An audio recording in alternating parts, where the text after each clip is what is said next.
Morning students, today's topic is wind. Moving air is called wind. जो हवा चलती है उसे wind कहते हैं. The speed of wind may vary from 5 to 10 kilometer per hour, that is gentle breeze, to 700 to 800 kilometer per hour, that is tornado. जो speed है हवा की वो 5 से 10 किलोमीटर पर आवर से लेकर 7 to 800 किलोमीटर पर आवर तक होती है. The speed and direction of wind is affected by the following factors. जो स्पीड और डायरेक्शन मतलब दिशा है हवा की, वो इन चीज़ों पे डिपेंड करती है. लोकेशन ऑफ द अर्थ की जगह क्या है अर्थ में. रोटेशन ऑफ द अर्थ क्या घुमाव है पृथ्वी का. लोकल कंडीशन आसपास की स्थिति क्या है. Height from the ground. Warm air is lighter. जो गर्म हवा होती है वो हल्की होती है. एज इट राइसेस, जैसे जैसे वो बढ़ती है. इट कूल्स, वो ठंडी होती है. एंड स्प्रेड, वैसे वैसे वो फैलती है. Once it is cooled the air starts moving back to the earth. जैसे ही वो हवा पूरी तरह ठंडी हो जाती है फिर वो दोबारा पृथ्वी की तरफ आने लगती है. The region from where the earth rises an area of low pressure is created. जिस क्षेत्र से हवा बढ़ती है वहाँ पे वह लो प्रेशर मतलब कम दबाव क्रिएट करती है. The region where the air sinks an area of high pressure is created.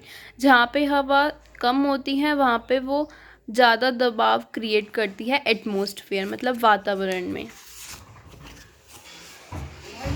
Since the atmosphere constantly works to restore balance, heavier air from a high pressure region moves to take up the space of the warm air in the low pressure area. This moving air is termed as wind. अब यहाँ बताया गया कि मतलब atmosphere वातावरण अपने आप को बैलेंस में कैसे रखता है.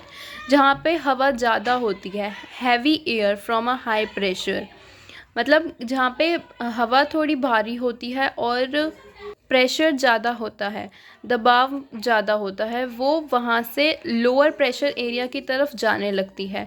इस प्रोसेस को हम विंड कहते हैं. एंड नेक्स्ट, विंड करंट, हवा का रुख. The heating of earth is different in different places. जो गर्मी है पृथ्वी की वो जगह से दूसरी जगह तक अलग अलग है. This is because of two reason. इसके टू रीजन्स है. The surface of the earth is different in different places. It is covered with oceans, flat land and mountain. Surface मतलब सतह. जो सतह है हमारी पृथ्वी की वो जगह टू जगह अलग अलग है. मतलब यहाँ पे कुछ और हम अगर इंडिया से बाहर जाएंगे तो वहाँ पे सरफेस हमारी अर्थ का कुछ और ही होगा. कहीं पे ओशियंस है, कहीं पे माउंटेन्स हैं, कहीं पे पहाड़ है, कहीं पे ज़मीन है, कहीं पे समुद्र हैं. Another factor is that the rays of the sun fall straight down in some places, whereas in other places they are slanting. इसका एक और रीज़न ये भी है कि कहीं पे सूरज की किरणें बिल्कुल सीधी होती हैं और कई जगह पे वो तिरछी जाती हैं. Therefore area above this surfaces absorb different amount of heating, result in different temperature in different places. जो हमारी सरफेस है अर्थ की वो सब जगह सेम अमाउंट से हीट एब्जॉर्ब नहीं करती सन से. तो इसका रिज़ल्ट ये होता है कि हर जगह टेम्परेचर अलग अलग होता है. कहीं पे गर्मी होती है तो कहीं पे सर्दी. Wind currents are generated in the following region. जो विंड करंट है वो कैसे जनरेट होता है, वो इन सिचुएशन में जनरेट होता है.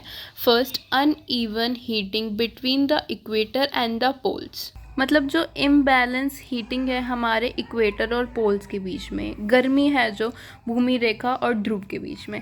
As you already know the regions around the equator are heated by the direct rays of the sun.